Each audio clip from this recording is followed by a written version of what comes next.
insulting China at yung hindi mag-confront sa China ay senador or pro-China. That's the funny thing because before the arbitral ruling was filed, he sought me out. Sabi niya, Alan, mali approach ni Pinoy. Dapat kinakausap ang mga Chinese. Kung gusto mo, i-set up ko yung meeting between you and the Chinese ambassador. And he did. And then sabi niya sa akin, Alan, ang Chinese may ibang kultura. Kakausapin mo yan bilateral. Hindi pwedeng multilateral. Isasama natin ang kano, mapapahamak tayo. He told me that. He met me after the meeting with the Chinese ambassador. This was during the time of President Pinoy. I think in the arbitral award, if I'm not mistaken, Senator, you were still in the Senate, no? You were in the cabinet yet, eh? No, I was no longer... You were already... Yung award... 2016. No, we filed the... The award was 2012 yung standoff, eh. Yes. So you were still in the Senate, no? Yes, the first 3 years of my third term. Yes. So I was minority leader noon. So by virtue of that, I was in the National Security Council. And Ronald Llamas were looking for anyone and everyone who would listen to him to talk to whoever to convince President Pinoy not to file the arbitral case, not to go, and to have bilateral talks. So let me just mention, Mr. President, that what is seen in public, in Facebook, in vlogs, is very, very far from what is discussed in the halls of power and between professionals. I mean, here in Senate, we know where we disagree, we know where we will agree, di ba? So for example, if you talk about divorce, we will know who is pro and anti. So yung pro, gusto niyang mapasa yung batas na pwede ng divorce. Yung anti, ayaw. Meron namang pro-divorce, pero ayaw na no-fault divorce. Ibig sabihin, kailangan may grounds. So, mas salimuot ang issues, no? Anong point ko doon, Mr. Chairman, Mr. President, dear Senator Pangilinan? A issue this complex, we should simplify so that people, especially students, would know that, you know, we shouldn't be, dapat walang divide and rule, dapat hindi tayo magpabaya, dapat always tayo on guard. But is it productive na just because you don't agree on a certain point, siya pro-China, ikaw, di ba? So let me ask you this question. Can you be pro-Philippines without being anti-China? Well, that's a general proposition, so I will have to answer with a qualification, Mr. President. That's okay, Mr. President. Yes. Ito naman, opinion lang naman natin dalawa. It'll be difficult to be out and out pro-China, especially when it comes to policies that affect our national interest. So I will have to qualify that you can be pro-Philippines without being anti-China as a general proposition, but when a conflict arises, obviously, between China's interests and ours, then clearly we stand by the national interest. So, meaning, Mr. President, it's like watching a basketball game between the Philippines and China. I'm pro-Philippines, and then in the game, of course, I will cheer for the Philippines, but I don't hate China. Di ba? Pero dun sa specific interest natin, so for example, if I have to negotiate a trade deal, I will be pro-Philippines. Di ba? Now, if it can be a win-win, why not? No? So ang point ko lang, Mr. President, unlike electoral politics, which is a zero-sum game, meaning if Senator Villanueva runs for mayor of Taguig and I run for mayor of Taguig, only one will win. But in diplomacy, it's not a zero-sum game. Diba? It's a continuous dialogue, continuous communication, and there are times that we shout at each other. There's time that you hate the situation. So I'm not even talking about being pro-China. So what I'm saying is that we deal with our problems with Vietnam, but we're pro-Philippines, but we're not anti-Vietnam. Nabanggit ni ginoong minority leader yung basketball. In fact, ako may halimbawa. Last Tuesday, nung matapos yung aming balitaktakan ni Senator Marcoleta, yung nag-dinner kami sa Chinese restaurant. Hindi ng mga kasamahan ko. So ibig sabihin, kahit na ba tayo ay naninindigan at hindi tayo sumasang-ayon sa naging patakaran o yung mga bitiw na salita ng gobyerno ng China, paborito ko pa rin ng Chinese food. Yes. So that's a good example because that's what I want to point out. Pareho tayo ng stand, atin to. Etong portions ng South China Sea, West Philippine Sea, na territory natin. Ako, mas radical pa stand ko. Hindi lang yung 12 nautical miles. Yung nasa Treaty of Spanish, atin din yun. Hindi natin pwedeng basta't i-give up yon by international treaty. Diba? Some will disagree, some will agree. The Supreme Court case na final ni a brilliant man ni Professor Magallona, diba? Nasabi niya, sa UNCLOS, bumawas yung ating territory. But we're not here to discuss that now. We're discussing, number one, yung sagutan ng opisyales at nila. So I just want to point that out, Mr. President, Senator Pangilinan, because we don't want to be hitting each other kung pareho naman pala stand natin in terms of sovereign rights and sovereignty. Let it be oversimplified. Si Senator Amy, kapitbahay natin dalawa, co-owners tayo, may puno ng mangga sa gitna. Sabi ni Senator Amy, sa kanya yon. Sabi natin dalawa, sa atin yon. Tuwing nagbubunga, nag-aaway tayo. Ang problema, mas mayaman sa atin si Senator Amy. Ang problema, marami pong tangke, airplano, pati sa pera, pati sa diplomacy, sa abogado, mas marami si Senator Amy. So ako, ang stand ko, makipag-usap tayo kay Senator Amy. Ikaw ang stand mo, hindi, sinisigawan na tayo, makipagsigawan na tayo.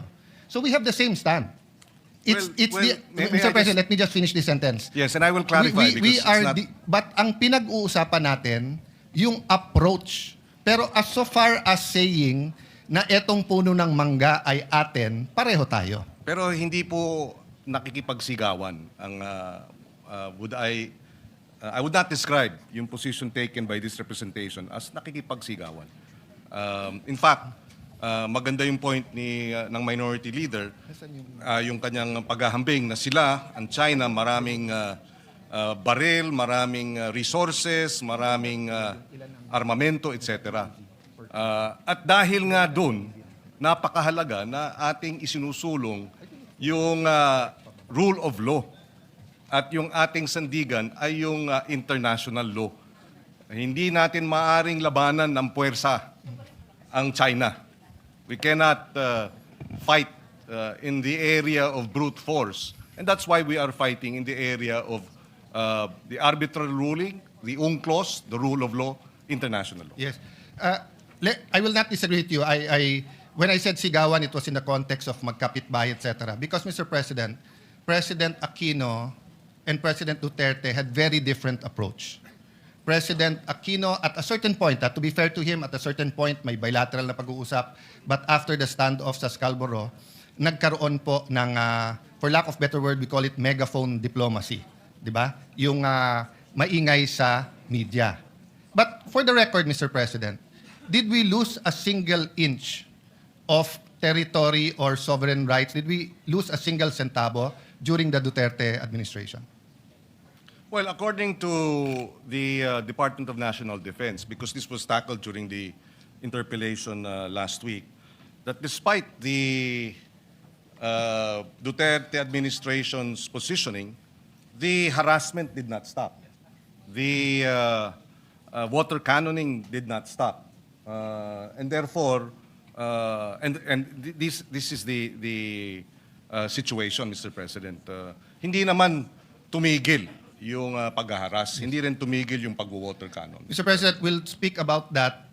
Iibahin ko yun kasi ibang issue kung yung dispute was live at umaabot ba sa water cannon. Ang tinatanong ko, kasi during President Aquino's time, it's on the record, we lost control of Scarborough.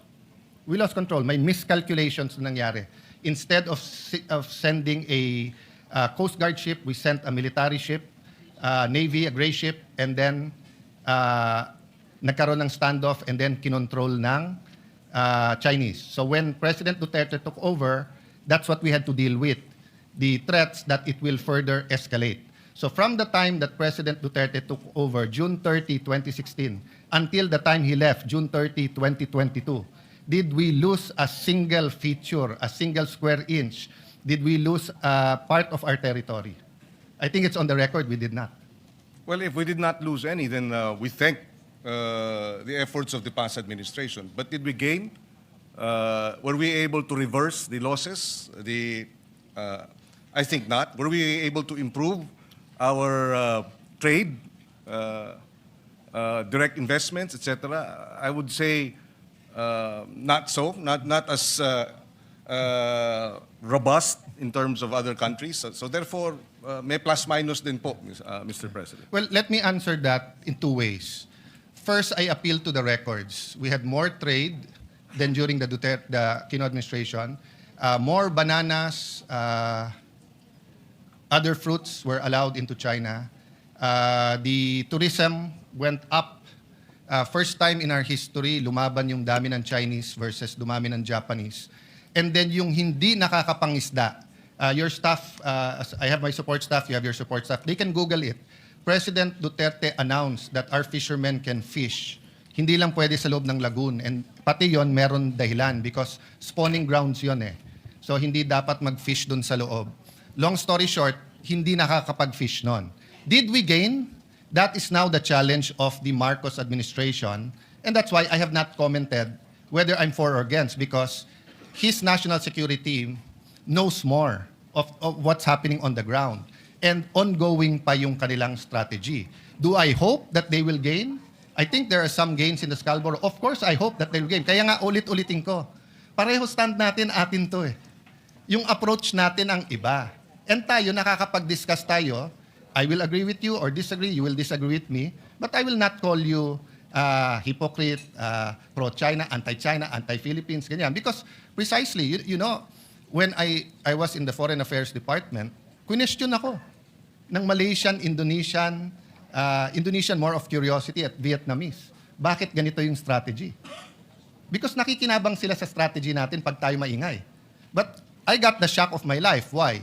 Because when I actually became Foreign Secretary, the funds from the United States for the South China Sea, mas malaki ang nakukuha ng Vietnam kaso sa Pilipinas. Ginera nila ang Vietnam, tinalo sila. Tayo, treaty ally, mas malaki. Ang before the administration of President Duterte, binigyan ng same kind of ship or seacraft ang Taiwan sa Pilipinas. Yung sa kanila may weapon system, may communication system. Sa atin, walang weapon system. So Mr. President, what I'm saying is that pareho tayo ng stand. Pareho natin mahal ang Pilipinas. Pareho natin gustong makinabang ang bawat Pilipino, ang anak ng anak ng anak ng anak ng anak natin. You know, President Cory, in her visit to China, actually started the discussion on this. So it's not new. No? So if you have comment, Mr. President, then can I have just a few more preliminary? Go ahead, Mr. President. Just very quickly on the Scarborough Shoal incident. Precisely because of the Scarborough Shoal incident, The Aquino administration proceeded to file the case before the International Tribunal a few years later. I think 1 year or several months later. And we won, thankfully. Yes. And in that regard, we placed on record that the 9-dash line of China is illegal, according to the UNCLOS, that they're setting up, building destruction of the reefs and building artificial islands and runways was violative of our EEZ. And that alone gave us a strong footing. So strong in the sense that moving forward, several years later, about 60 countries have recognized the 2016 ruling Yes. that favored precisely the Philippine position and counting. So I'd like to think that yes, that incident in Scarborough was most unfortunate that it led to that, but because of that incident, we, as a smaller nation, decided that the way to addressing the challenge of a bigger nation, more powerful nation, is by way of the rule of law, by international law. Yes, Mr. President. But there were many things that happened in between. One, we made the mistake of sending a gray ship. Number two, if the records I read is correct, we made the mistake of relying on back channeling and an alleged, until now, walang confirmation o denial, kung totoong nag-mediate ang Amerika at sinabing pag umalis yung ships nyo, aalis din yung Chinese ships, umalis yung ship natin, hindi umalis yung Chinese ship. So I leave that to history to judge. But one question on the arbitral ruling. Is it a total victory o meron din parts na nagka-problema tayo? Well, there is this concern that, which was already raised previously, that because the Kalayaan Group of Islands is not within the EEZ rather, then it creates some questions regarding our sovereign rights and sovereignty over the KIG. But it can be argued that in the same way, for example, Guam is not within the EEZ of the United States. It is still U.S. territory. Medyo exhaustive naman po ang inyong talakayan ni Senator Marcoleta. I'll just try to summarize it in one line. Yung nangyari kasi doon, claim natin na China cannot claim a group of features as one unit that, what's the right word, that generates entitlements and rights, di ba? But tayo, claim natin yung KIG as a group. That's why last minute lang nalaman nung lawyer natin. So, but as I said, exhaustive kayo. But maraming hindi nakakaalam, and I think this is where it's upsetting to scholars. Because I got the shock of my life. Before I went to DFA, I attended seminars, international seminars. Ito yung mga track 2, mga professors. At tinanong nga ako ng isang professor, "Sir, did you win the arbitral award?" Of course, sagot ko, yes. But I knew it was sort of a trick question. So he asked me, sa Scarborough Shoal, didn't you used to arrest Chinese fishermen? Yes. Oh, didn't you used to arrest Vietnamese fishermen? Yes. O ano ba ang sinabi sa award? Sabi sa award, it is recognized as traditional fishing ground of all three. Chinese, Filipinos, Vietnamese. So ngayon, hindi na natin sila pwedeng arestuhin. So hindi rin totoo na parang Biblia, as far as we are Christians is concerned, that every part of the Bible is true. May mga naging kahinaan din itong agad-agad natin pagpunta sa arbitral ruling. Kaya, in resetting our problem in Scarborough Shoal, hindi na natin mababalik sa before Pinoy's time or before the standoff because stop na tayo nung ruling sa arbitral court. But in the conceding that may be the case in terms of us arresting other fishers from other nations, the fact that there was a recognition that these are traditional fishing grounds for all means that China is now doing illegal acts by water cannoning our fisher folk who are in the area, Mr. President. So in that regard, Mr. President, that was clear even before. But before, pwede natin sila arestuhin.